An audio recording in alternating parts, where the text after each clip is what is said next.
Speaking of what's going on, nerdy news. Yes. It's been a bizarre week of news, in my opinion. I've Yes. never like felt myself like neck snap at news so many times, and then look at the news overall and be like, nothing really happened. It's a very weird one. I know what you mean.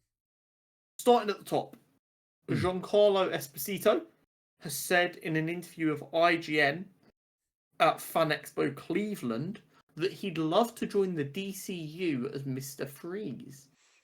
My guy wants to get in all the superhero parts. I think this is like a brilliant self-casting from him. I don't hate it at all. Like, of all the Batman villains, this isn't one I think most people would instantly go, "Oh, that's him over like 100%." Mm. But I see his vision.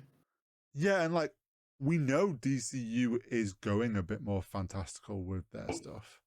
So like it's gonna Exactly. be like a full-on Mr. Freeze.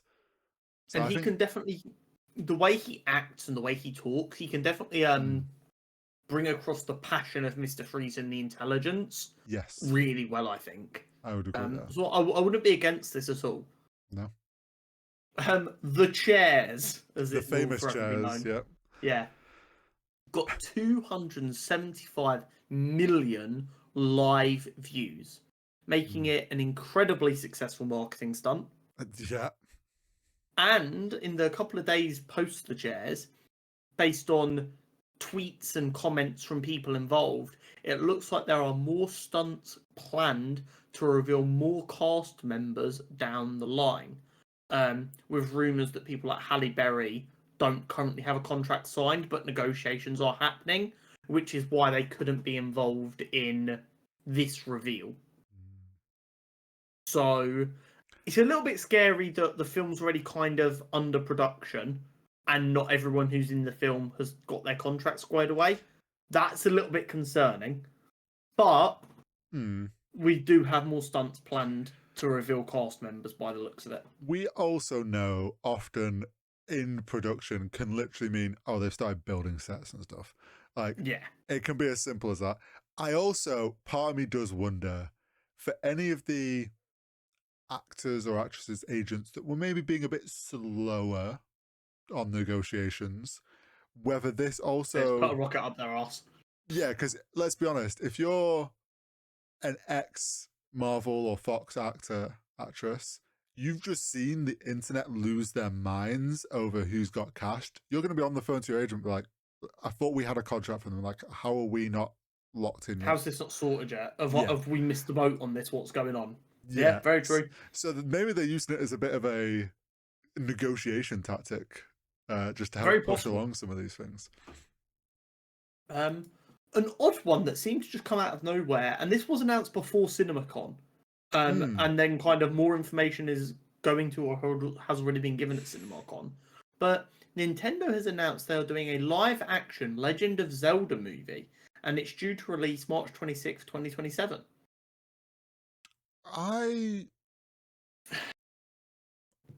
Video game films are always a bit scary. Yeah. Legend of Zelda does have quite a good universe for some storytelling to be done, I think. Yeah. I'm always worried.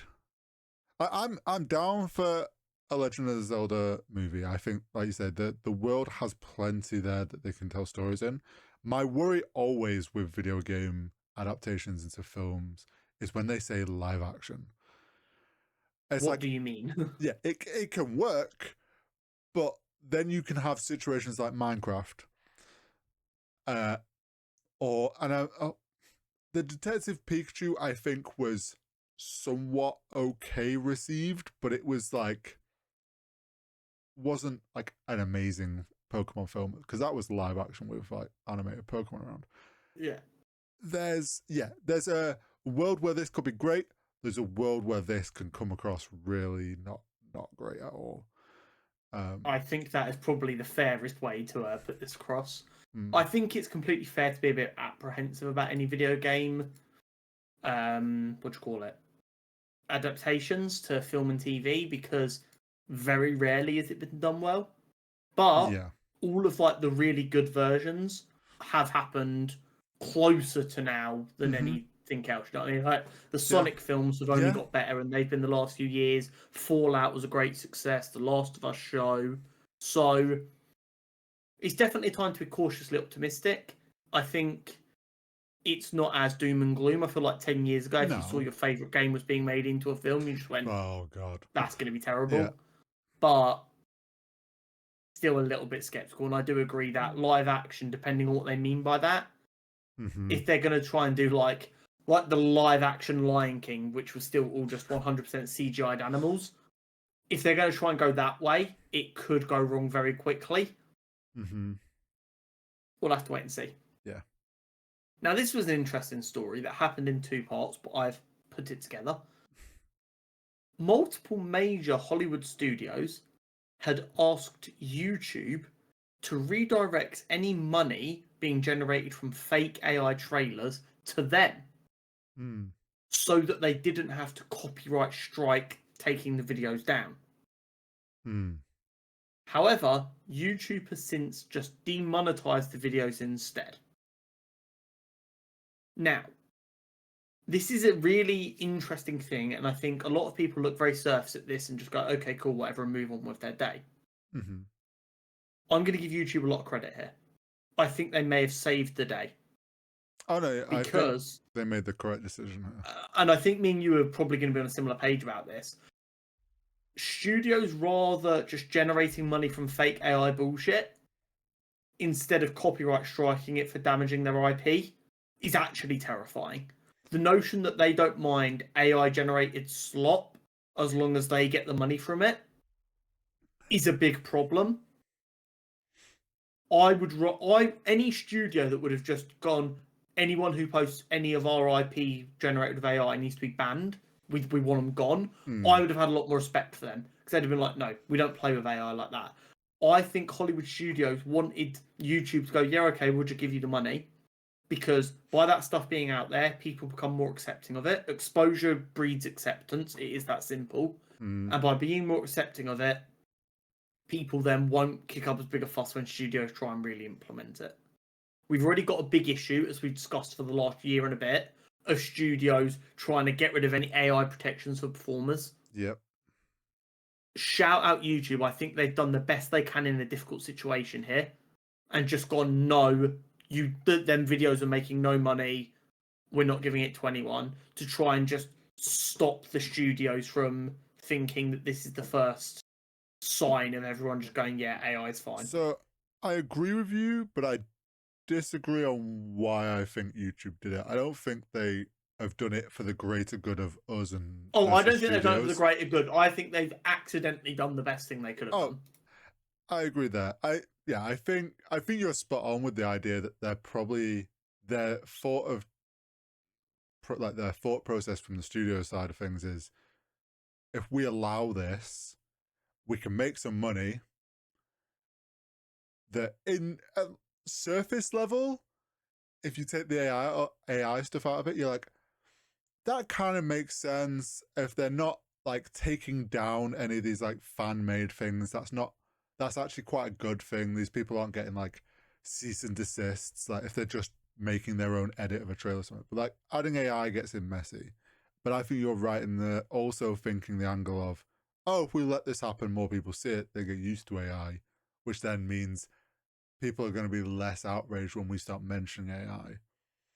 Exactly. And they're playing a long game. I think that was their plan. Generate revenue and probably knew these things were getting good views and were like, well, that's just money we can have. I think they're also realizing there is money to be made from not just getting stuff taken down and getting the revenue sent to them instead, because they just want more money. I think YouTube made the decision purely off like, they know if they'd done this exception for studios and started implementing this opens the door to a whole new thing that they have to start like doing guidelines for, and what can be claimed to get, like, it opens a messy door that's already tricky enough with like copyright claims and stuff. Like YouTube's got pretty damn good at it. There is obviously times when they get it wrong, but they've got so much data to work with. Like, they do a pretty good job. If you start Yeah, adding in things absolutely. like, oh, studios want money from this, but then they don't want that to still be a thing, then it's like there's too many variables. You can't police that fairly if they start, like, it gets complicated. So them just shutting it down Yeah. keeps to what their standard is that they've been setting. They're not going to sway from that just because studios have asked them to. But like you And say, like on the a AI laws are so all over the place right now as well. When you generate something with AI, you don't own the copyright for it because something generated by AI can't be copywritten in a lot of it's countries still. yeah, it's So it gets weird. messy there anyway. So what's to stop someone seeing like a trend within AI engines, copywriting that thing in the real world, and then anytime an AI engine uses that kind of trend, they can claim all the videos. And it gets messy so fast. Yeah. I So think I don't think YouTube have done. Oh, we're going to be morally good on this because they would just say no to AI generated no, videos if that was the case. They've just gone. This could get very bad very quickly, so we're just oh, gonna stop that. they've gone as simply as like, no, this is already our policy. This is what we're doing. Like, we're not changing our policy just because you asked us to. Exactly. Very very interesting situation. I'll be curious to see if it develops any further. Yeah. Ryan Coogler was on a Shannon Sharp's podcast, and he said that they've not finalised Denzel Washington's Black Panther 3 deal yet, but as long as he's interested, it will happen.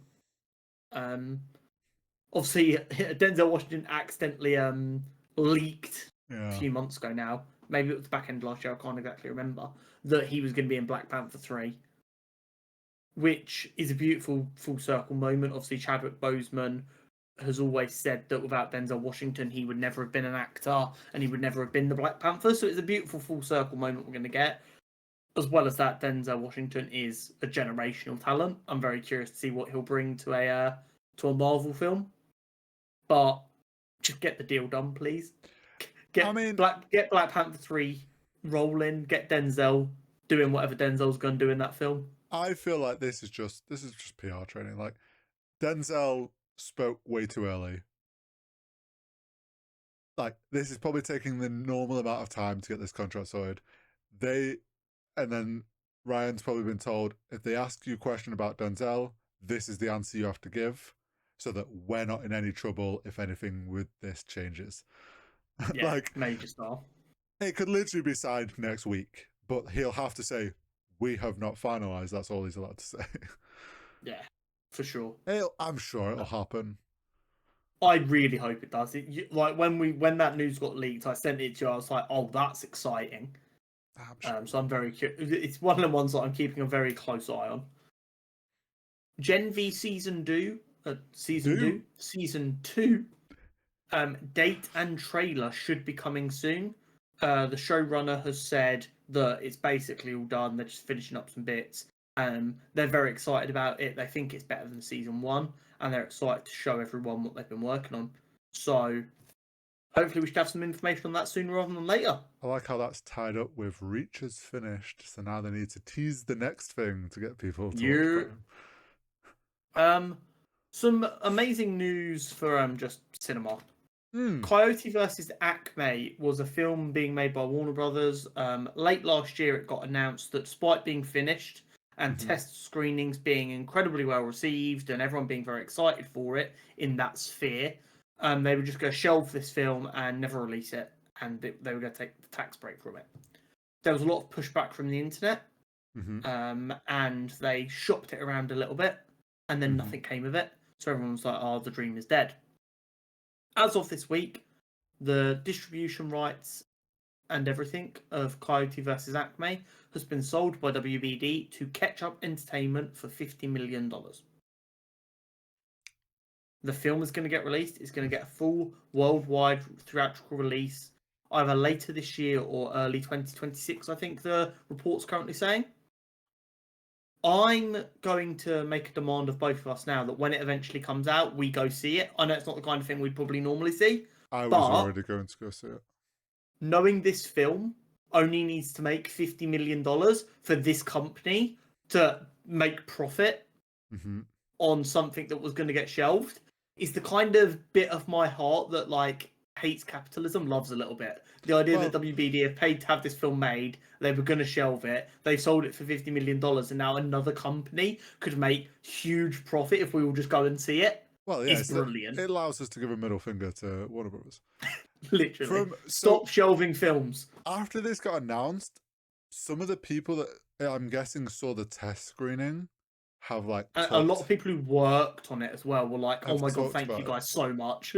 But there was a couple of like reviews of like the test screening and stuff that they'd said, and like the comments I've seen is like they were like, why have we forgotten to do this sort of 2D animation?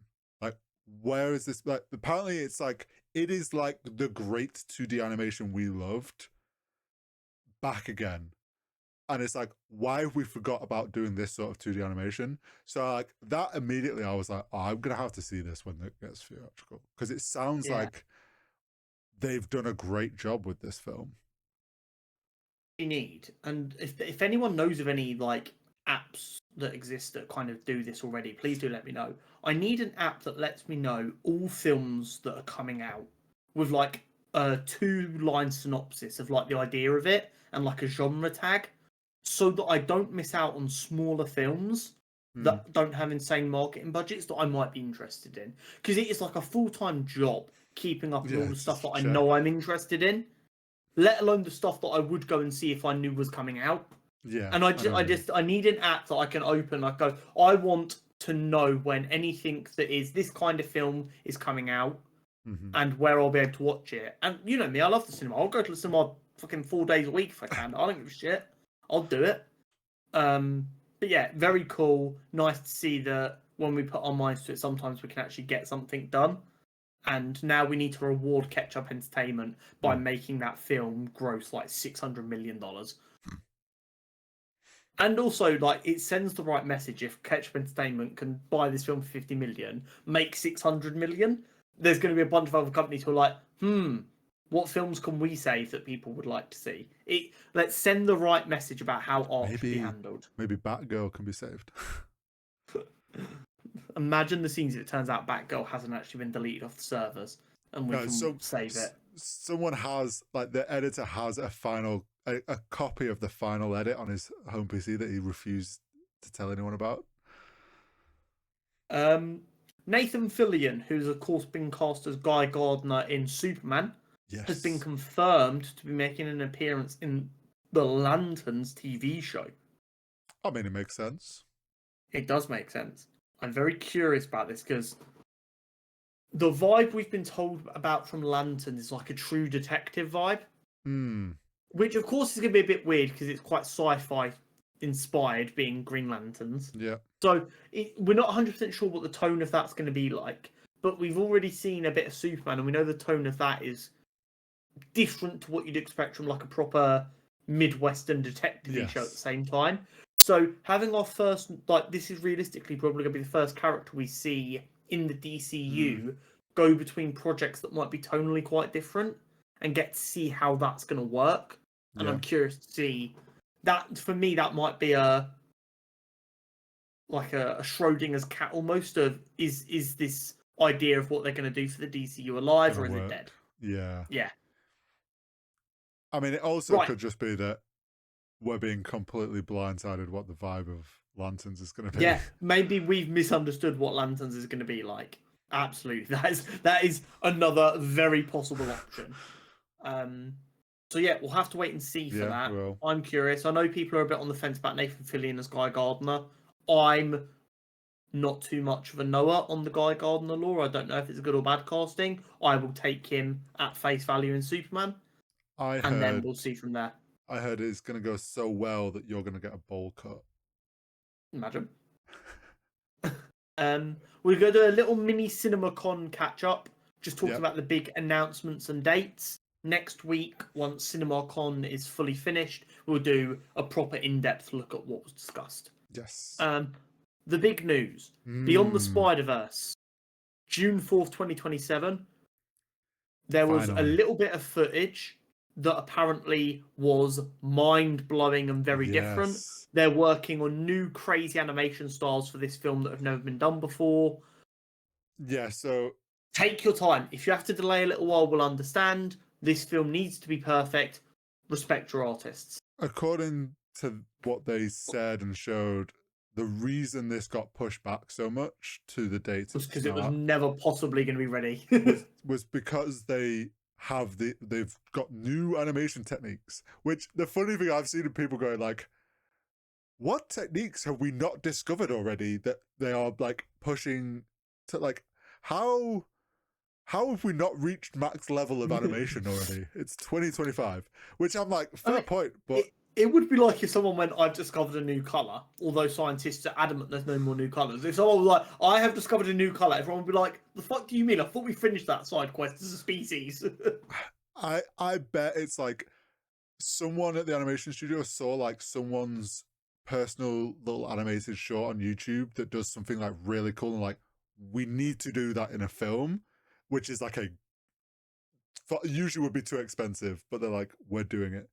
The footage that was shown apparently showed Spot absorbing things, like basically engulfing everything, and that visual was apparently very fucking cool. So I think we're in for a treat. We're big Spider-Verse believers on We this are. channel.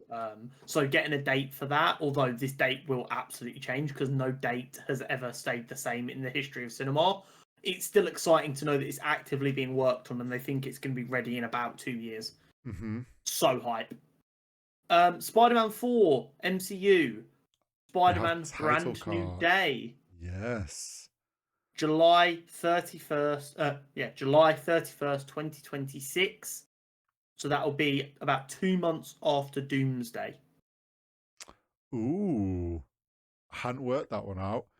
I saw Tom Holland has also commented saying this is a fresh start.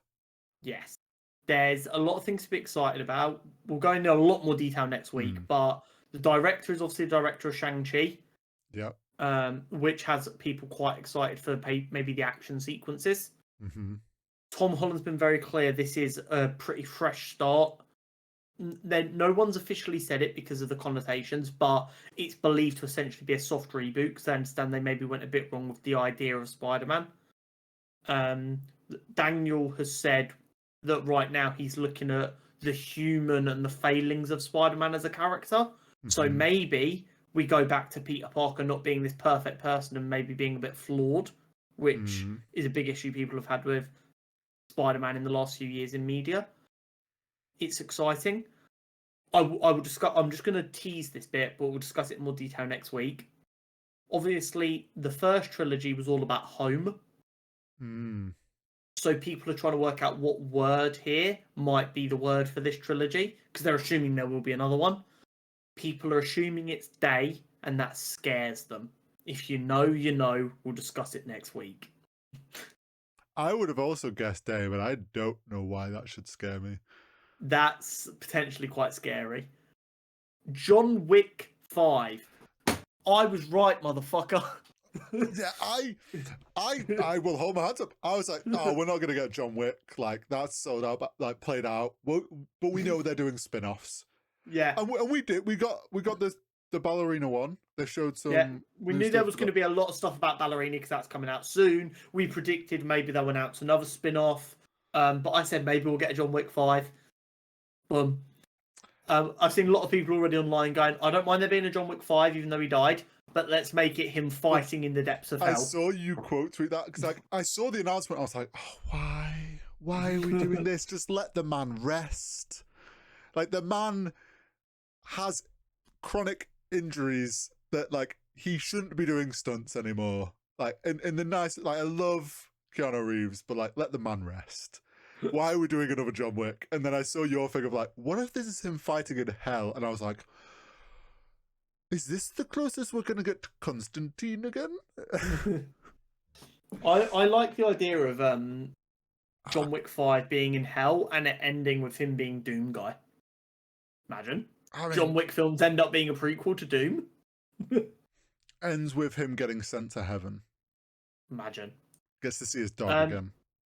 We've had another spin-off for John Wick announced called Yes. Kane, starring Donnie Yen, and it's going to be directed by Donnie Yen. Donnie Yen, of course, a legend of martial arts films. I think that's going to This John Wick franchise is breathing. It's not dying anytime soon. They also announced there's going to be a prequel anime movie. Yeah, going to Netflix, was it? I'm not sure, maybe. But it So will I also assume it's going have to be focused Keanu more Reeves on. as John Wick 47. I assume it's going to be focused more on when he was actually a hitman before he Apparently, retired and it's then him came back. fighting his way like out of something through all the people, like the heads of the table or whatever. So I've only seen like the first half of the first John Wick film. I hold my hands up. It's on the list. People don't believe this list exists. It does. It's in my head. Basically, every film ever made is on the list. But yeah, cool to see that. Nice to know that franchise is doing well, and people seem excited for everything they're doing. It doesn't seem. It's always difficult to tell sometimes when they're just beating a franchise with a stick, Fast and Furious, or they're actually like think there's something to do there. This feels like they actually think there's something to do there. Yes, my worry is I think John Wick 5 will be the deciding film. Like, well, yeah. if the story could be great and it works, or this could be the one where it's like, okay, we've gone, we've huffed the copium to keep this going too much. Like, yeah, you should have given up. Yeah. Four was a great ending. People just pretend 5 didn't happen when they discuss it in 10 years, 15 years time. Dynamic Duo. The ballsy animated hybrid project that was announced about the Robins as young boys apparently had some test footage shown off. All I've seen is people losing their mind about how cool it was. Yeah, apparently it's like pure puppetry with like touch-ups. All I've seen is people going, "It was amazing. I've never seen anything like it," and I'm like, "Okay, cool. You're not giving me anything." Like when someone's seen something indescribable, and you're like, "I need you to describe it to me. Though I need to understand what you've seen." All I'm seeing is people going, "It was so good. It was amazing." yeah, I saw similar things about like the puppetry was insane. So, it was something that we both, being, for want of a better word, nerds for film people trying things. Seeing a bunch of people who would attend an event like CinemaCon get a teaser like test footage and just go, "Oh my god, that was insane. I've never seen anything like it," gets me excited. And then we got Superman. Last reveal. Oh, go on. Well, there was the Superman footage, the extended cut of from what people have described as an extended of the trailer. Presumably, this is what they've attached to the Minecraft movie. So I mean, that's one way to sell tickets for a movie that flopped. Old school style. But yeah, from the people that were there, apparently the vibe of this film is great. They are nailing it.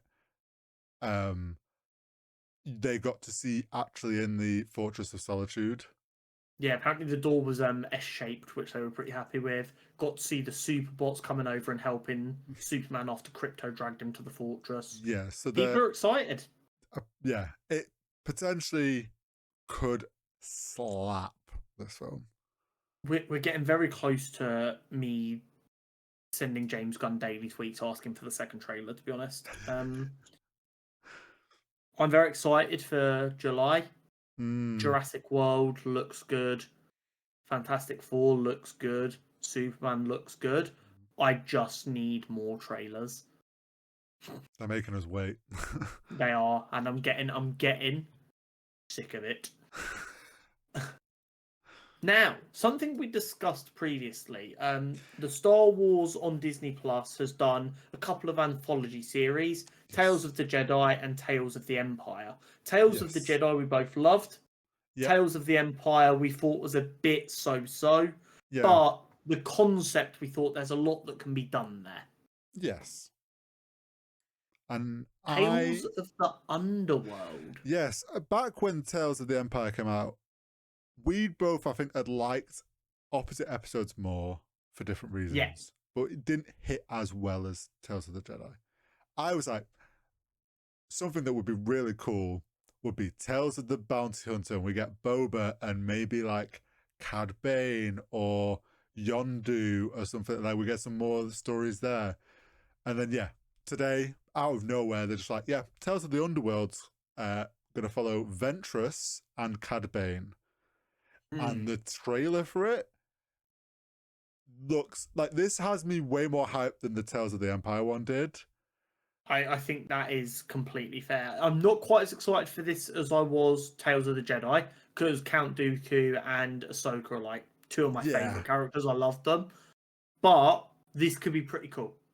yeah. I mean, Cad Bane, everyone loves. Like he is He is sick, that and guy. getting to see what Ventress was up to, essentially between leaving and then her appearance in Bad Batch. Yeah.